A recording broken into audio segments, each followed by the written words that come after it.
listeners. You are listening to a mini episode of That's Auntertainment. I am your pop culture maven, Jeff Malone. And this is an Aunt Beth Tells Jeff to ... mini episode where Aunt Beth, my co-host, provides me with a recommendation of something I've never seen, read, eaten, consumed before ever, somehow, in my decades of living. And then I come back onto the microphone after checking it out and let her know and let you know what I thought about it, and then maybe even answer the question, will I continue checking out this piece of pop culture in the future? Now, for the latest editions of Aunt Beth Tells Jeff 2, I've asked her to provide me with recommendations that fit in a category that I'm calling the classics. Why the classics? Well, because they are some things that have been released before I was born. So for the current batch, she chose the specific year of 1978.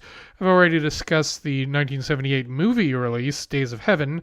Now we're going to be moving on to the world of music and lyrics for the 1978 album released by singer-songwriter, British singer-songwriter, in fact, Nick Lowe, and it is called Jesus of Cool. It is also known by another name, Pure Pop for Now People. Jesus of Cool was the original title when it was released in the United Kingdom. And when it came out in the United States, apparently they retitled it Pure Pop for Now People. That was the version that Aunt Beth told me first mentioned, although she also said it might be known as Jesus of Cool as well.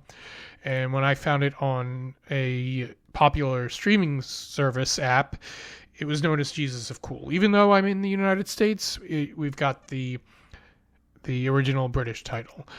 Anyway, so the version I found looks like it was the 2008 deluxe edition with a whole bunch of extra tracks, but I'm going to focus on the first 11 tracks, which I believe looks like they were on the original release.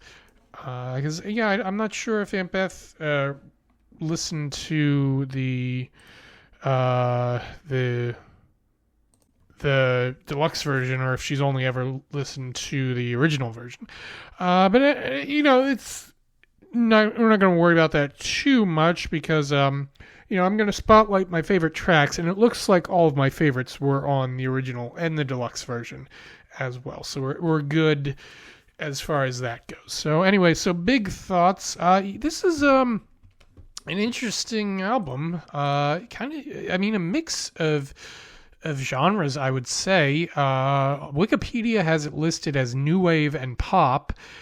And I guess that was the late 70s, that was the early days of new wave. I would say power pop specifically, but new wave was kind of a catch-all term for that era. You can listen to stuff and say, oh yeah, that's definitely new wave. You listen to one new wave band, and then you listen to another new wave band that sounds kind of like completely different, but you're like, that's also new wave. These two pretty different bands are part of the same movement. And I'm actually kind of surprised that it's listed as, this album is listed as new wave, because that wasn't what I was thinking as I was listening to it. But now that I see that categorization, I'm like, that kind of makes sense. But I don't know. This if I had to pick one other musical act that I think is pretty close to what this is, I would say Cheap Trick, maybe, but not on every track. Maybe like on a third of the album. Yeah, I mean, there's pop influences, there's rock, some hard rock, but not terribly hard, not heavy metal. Some jangly pop, there's some funk in there. There's some elements of jazz, I think, as well. At least a little bit, a few notes here and there.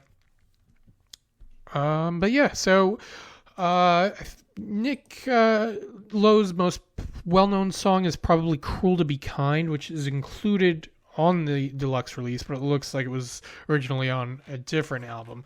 But anyway, so as for my favorite tracks, I definitely like the lead-off track, Music for Money, which kicks things off with plenty of energy.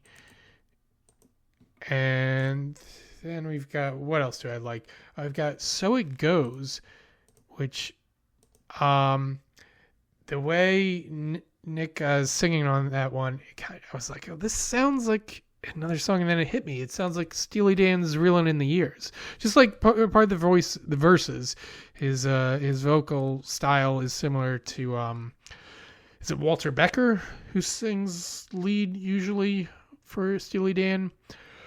And then I also like No Reason, comes right after, so it goes a pretty funky and jazzy track. And then I also like 3 Inches High, which almost, as its beginning, sort of sounds like For What It's Worth by Buffalo Springfield. Then it sounds like something completely different, like sounds like something from the other side of town, you know what I mean, like the Hepcat part of town. I'm like, whoa, hey, Mr. Cool. So this is an interesting album. I listened to it probably 3 times all the way straight through to prepare for it, and kind of each time I was like, is this the album I listened to before? It almost, if I'm like, yeah, it is. It sounds familiar, but I'm like, what is this? And I mean, it's not totally whacked out. It doesn't feel like it came out from a completely different galaxy. Like, these are sounds that are from Earth, definitely, but just not this ones that you would necessarily hear every day on a pop rock album from now or from 1978. So yeah, I can see why it would stick with someone, and maybe we should put this on the rotation when the Malone side of the family is hanging out during the holidays. You know, maybe we can have a Nick Lowe station on Pandora playing in the background. I think everyone might enjoy that a bit. So there we go. This was a successful experience. So thank you, Aunt Beth, for a satisfying recommendation. Okay, so this happy Thanksgiving, I will say to everyone as I wrap up here, because this episode should be arriving in your feeds just a few days before the Gobble Gobble time, and I will be out on the streets of brotherly love running 26.2 miles, so hopefully I make it through okay. And after Thanksgiving, Aunt Beth and I should be checking in for an annual Christmas episode. Nothing too splashy, but we've got some thoughts on our mind. So keep an eye on your feeds for that.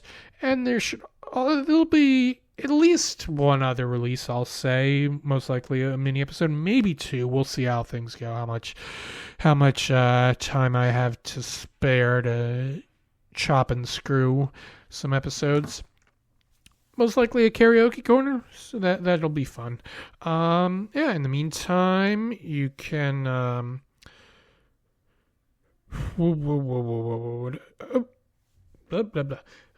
just looking at an old note to myself, which doesn't apply here. So you can ignore the last 10 seconds or not. You can replay them if you like. Anyway, you can follow us on social media. We're still on Facebook, Instagram, Twitter. Might put us on Blue Sky too, if I'm feeling lucky.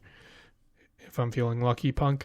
You can also support us on Patreon if you like. And I guess that's everything. So keep your remotes handy and your eyes open.